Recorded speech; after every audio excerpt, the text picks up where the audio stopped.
he comes. Young throws the other way and is caught by Teteroa McMillan. Past the sticks, Diggs knocked him back.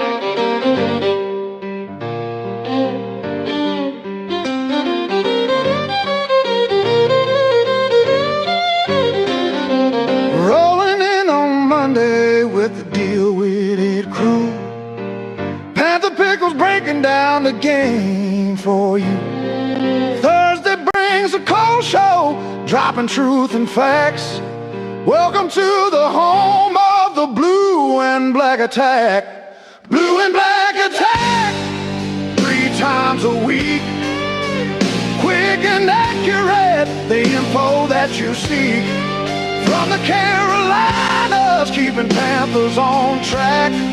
This is your home for the Blue and Black attack. Welcome to the Blue-Black Attack podcast. We are here on a special little video just to have a conversation about running backs and anything else we want to talk about. Welcome, Jake and Michael. We've got Chuba, the starter.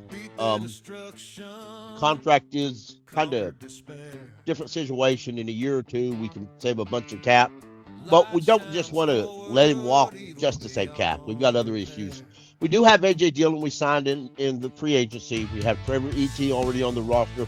We also have Jonathon Brooks, who's expected to make a strong comeback from 2 years of his rookie year on injured. I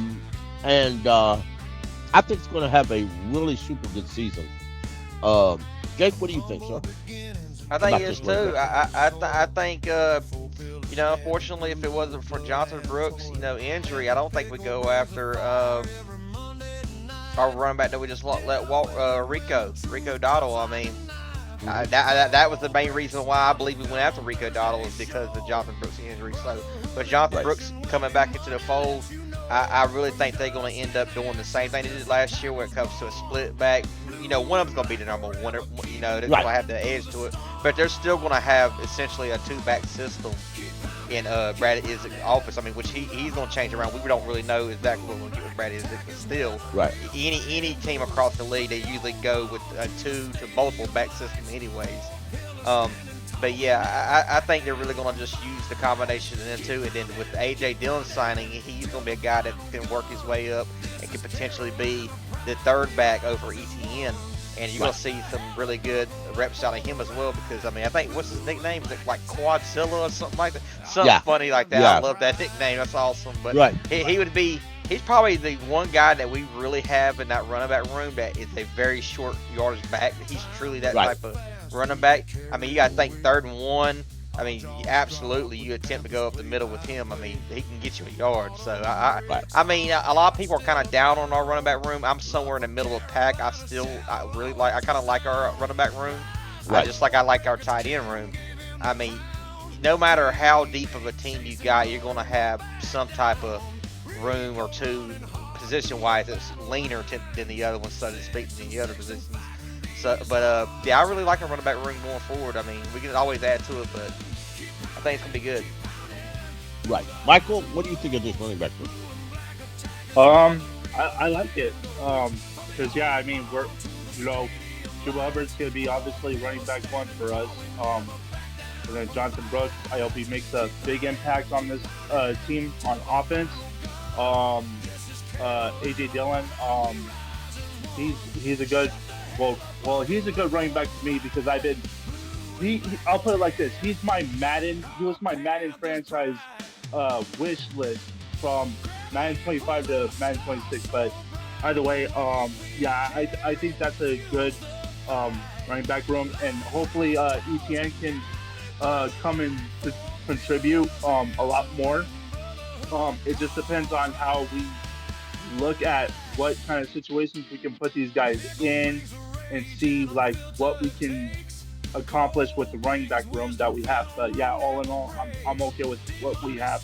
But we have to add, another running back, and so be it. Like, I'm all in for whatever happens.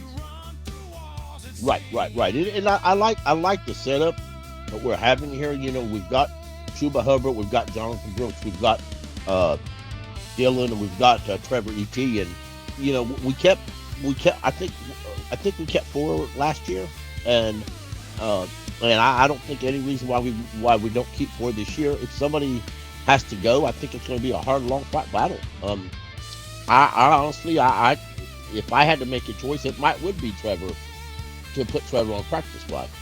But I don't know that that's a good idea. Trevor was a 4th pick or a 5th pick. I don't remember, somewhere around there. He was a 4th rounder, I believe. Right, so it's kind of odd for them to cut him, but a lot of it's going to do with play. Trevor's also going to have to show out really good in the return game, and he had some fumbles last year. With depth at running back, he don't really want to have those fumbles this year. He might find himself on the out looking in. That being said, AJ would be the short yardage back, and I believe if Jonathon Stewart hasn't lost anything because of his injuries, I'm not going to lie, I can see a scenario if he becomes who they want him to be. I can see a scenario. Jake, is Chuba still on the roster by week 17? I mean, man, I think even if Jonathon Brooks truly emerges, unless Chuba Hubbard's having just another abysmal down year compared to what he had 2 years prior, I don't think they get rid of him. But if he has a bad showing, he don't look the same as we've seen of Chuba in the past. And there was a trade rumor last year at the deadline, if you remember. There were apparently multiple teams that was interested in Chuba Hubbard. I don't want it to happen because I'm a huge fan of Chuba Hubbard, but I'm also best for a team. So whatever happens. But I still think they really want two running backs, really good running backs. Right. Well, I guess my question to Michael is also, what happens if Jonathon Brooks breaks out? By the trade deadline, just really looked like he could carry the load, maybe a little faster than Stewart. I believe in college he was not Stewart. I believe Brooks is faster, really faster than Chuba, and I think he's got more of a juke move, I guess to say, than Chuba.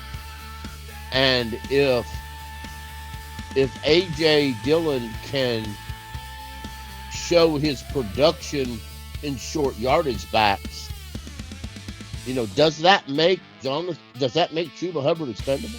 I mean, I'd be fine with it. But that's if Jonathon Brooks breaks out, and then also AJ Dillon too, because if we end up trading Chuba, then we can't do nothing about it. I mean, it's the way it is. We can't restart the game. Right. We can't go backwards. We can't go backwards. We can't go backwards. Time ain't waiting for anybody. That's it. It's not going.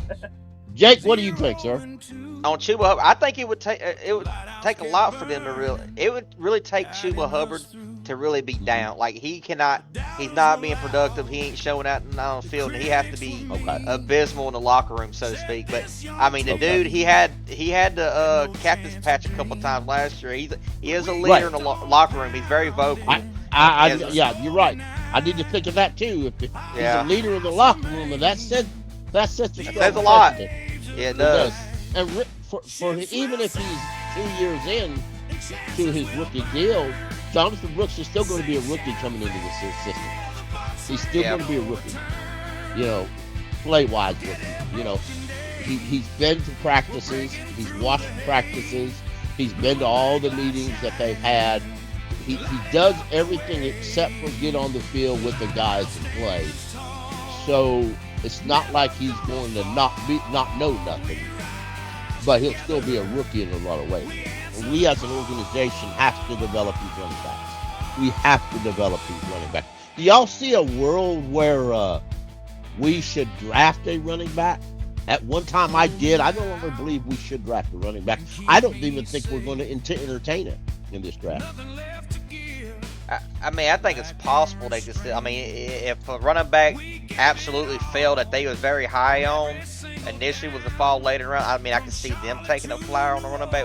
But I am with you though. I that running back room is pretty deep right now. I mean, it might not be the player that you want in that room, which that's anybody can say that. But yeah, I mean they could go the draft route, but I'm with you more so. I mean, it'd have to be somebody absolutely falling that they didn't expect to be there.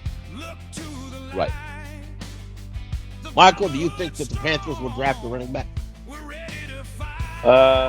Honestly, I don't see it happening either because we got a solid running back room because I mean we're gonna have everybody's gonna have to be on the front lines and say like we're gonna start like running the football, which I'm hoping that we can do a lot more. I mean we did it last season, but I mean I expect more out of it because like I want to see like some amazing stuff from these guys. It just depends on how we see how these guys are going to perform, and I hope that they perform excellent. Because I mean, we might not even have to even draft the running back but at the end of the day, Dan Morgan's making the calls. We can't decide for him. If he makes the call to draft the running back, then whatever. But I mean, we will see what happens on draft night. So that's all I got to say. I got one little nugget that I was going to mention right quick before I forget about it. That affects the running back room as a whole. Is going to have Robert Hunt back for the whole season, y'all. As long as he stay healthy. I mean, that's a big addition to have out there on the offensive line, especially with our running game. I mean, that is the guy you want to run behind is Robert Hunt. Right. Also, to affect the running game would be center position. I believe we'll draft a center in the draft, and that'll be a big key there for the running game. I'm sorry, I don't trust the running back, the center we drafted, we signed in free agency. I really think we didn't get a good center with that, but I hope I'm wrong. I really do hope I'm wrong. So. I've been wrong before. Hopefully this is one of them. I think we drafted center Pickle pretty high, brother, and you don't have to worry about that center that we signed because I do think they're going to have a battle, and he might get the I think what's his last name, Fortner, I believe his last name. Well, he might get the starting job initially, but I mean this rookie center, especially depending on where we draft him and how high, could definitely get the nod. Absolutely. I think we'll draft this center before we draft it. Offensive tackle. Y'all, one of the last things I want to bring up, the voluntary workout begin April the 20th this month for the Panthers. And these are when they get all the players together. That will, because it's voluntary. It's one of them mandatory voluntarily. But this is where they get to see how Jonathon Brooks can run. This is where they're seeing the new guys that are coming in. This is where they can line everybody up and see them all on paper and kind of get a face of them. It won't be tackling or wearing pads, but they'll just be there. And this is where they get to see how the wide receivers look before the draft, how the quarterbacks look before the draft, how the offensive line and the defensive line and the linebackers and the safeties and the corners and the running back look before the draft. Do y'all figure that has a lot to do with the draft? Y'all figure these little before the draft helps the coaches and the scouts and the GMs get their mind focused on their needs that they need to go into the regular season?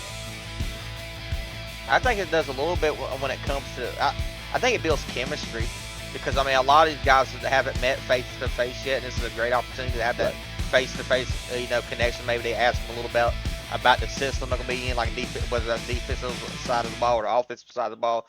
Good little way to get to know your team a little bit better. So, I mean, and we've been pretty good when it comes to our turnout. When it comes to, I mean, it's voluntarily. So, I mean, they don't even have to really show up. And it was reminded me today, listening to XM Radio, that they don't have to show up, but a lot of contracts are being said. But if you do show up for these, there's a little bonus to the side. I like that means a lot.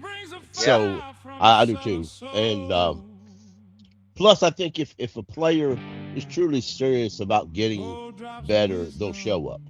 You I know, would. right? I'd go to it. Shit, I'm trying to be the best I can be for my team. All right, folks. The following is a message that I made today. Something that gets on my heart, down in my soul. And if you find this offensive, maybe you should. Maybe you shouldn't. But if you find this offensive, maybe you should find it offensive. Because to some people, it's meant to be offensive. I didn't say it and then want to apologize for what I said. I said it because it's in my heart and soul. I truly believe that Panther fans need to find maturity. Something I want to share with Panther fans here. I don't understand going to a person that's currently on our roster, on the Carolina Panther roster, and attacking them or their family on social media.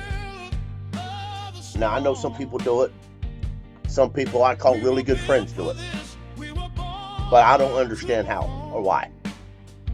Does it make you as a fan feel better? Does it make you feel a lot more like a man attacking another man on social media because something in his job or something he did failed?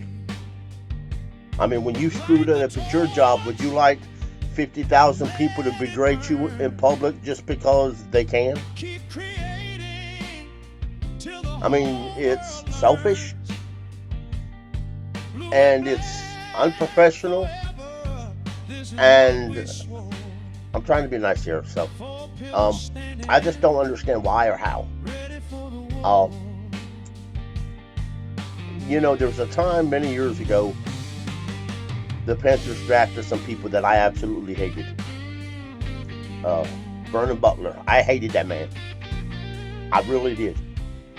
Whenever he got hurt, I'm going to tell you straight up, whenever he got hurt or banged up, I wasn't sorry about it.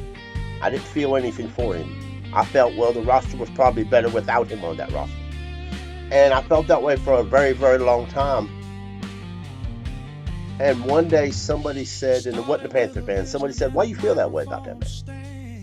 And I said, because he was a bad draft pick. He should have been drafted. He goes, and it's his fault? I couldn't get that out of my mind. It wasn't his fault that he was drafted where he was drafted. He was just a player doing the best he could. Was he overdrafted? Absolutely. But it wasn't his fault. You know, Jonathon Brooks came to this roster with an injury. He came to this very, very, very roster hurt.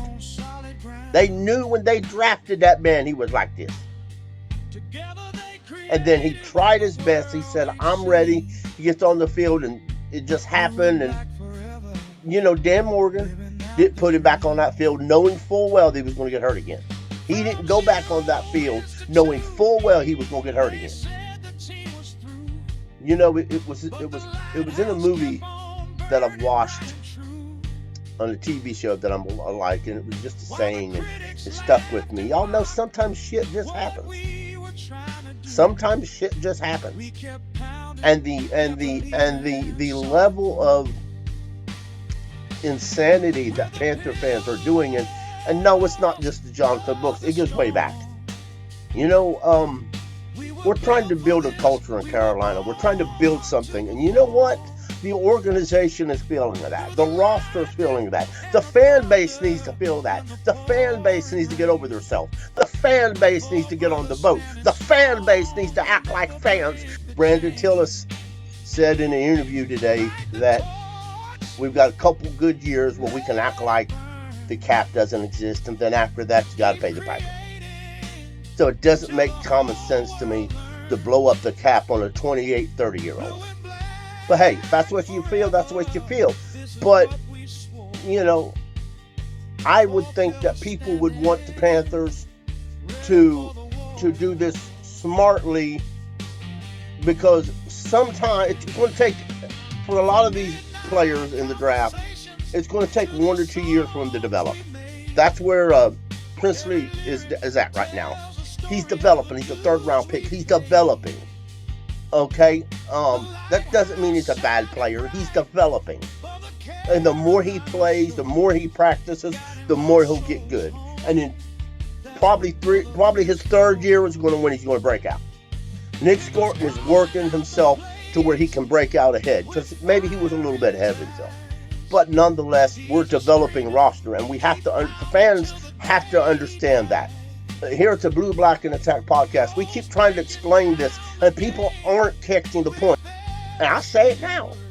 Having a conversation and a discussion about players, that's kind of a fan does. That's what fans do. And if a player bleeps in on that conversation, he's going to have to take what he takes. But, so if a player listens to a podcast, that's, to me, kind of their responsibility. As long as, if it's my podcast I'm evolving, as long as you're speaking the truth and not a bunch of bullshit. Or something you heard that somebody else said because you read it, or something. I mean, it's got to be kind of factual or an opinion based. Now, but purposely hunting up a player just to talk shit to him, y'all, maybe I'm old, but that's childish. It really is. My son's 27 years old, I think. Anyway, damn, I'm old. But when he was a teenager, when he was 12 or 13, I jumped him shit for that. I told him, that ain't the way you treat people, that ain't the way you act, that ain't how you grow up. You don't do that. Nobody's perfect. Everybody make a mistake. I once saw a running back in Carolina fumble a ball. And if he hadn't, and he was just running wide open downfield, and for whatever reason, it slipped out of his hands, and we lost that game because that running back fumbled. And people went apeshit on him online. And he said, I'm sorry, I'll do better. We didn't go to the playoffs for that one game. But you know what? He played for Carolina for several seasons. His name was Jonathon, or his name was D'Angelo Williams. Jonathan Stewart played in a lot of games, but he was never really healthy until his probably 2nd or 3rd year. Back then you could get away with that. In today's NFL, you can't. Y'all keep pounding. This is another episode of the Blue and Black Attack. Make sure you hit that like button. Make sure you subscribe to us. Make sure you share the video. Make sure you have that notification on. And again, this is another episode of the Blue and Black Attack. Keep pounding.